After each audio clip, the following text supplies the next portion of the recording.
तुम कैसी हो मेरी बच्ची? क्या हुआ, आप यहाँ क्यों आई हैं?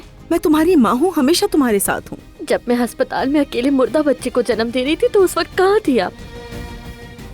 मैंने आज तक आपसे कुछ भी नहीं मांगा, आज मांग रही हूँ, बस मुझे सच बता दे। ये नहीं कह सकती कि जो तुमने देखा सुना वो झूठ था। सिर्फ तुम्हारा शौहर ही तुम्हें सब कुछ बता सकता है।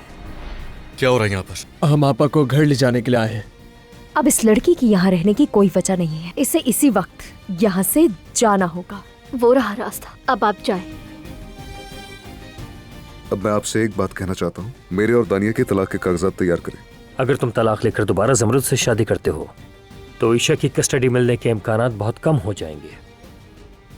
मैंने सब संभाल लिया। कम से कम अदनान तो मेरे काबू में है ना। अब्बास और असमत को बाद में देखूंगी। जब तक उनसे बदला ना ले लूं, मैं चैन से बैठने वाली नहीं हूँ।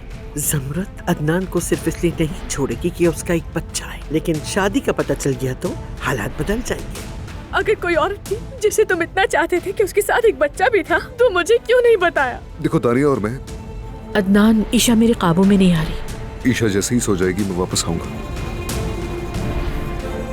क्या अदनान अभी ईशा के साथ है? हाँ, वो दानिया के कमरे में है। वो दानिया हवेली में कब से रह रही है? वो ईशा के साथ ही आई थी यहाँ।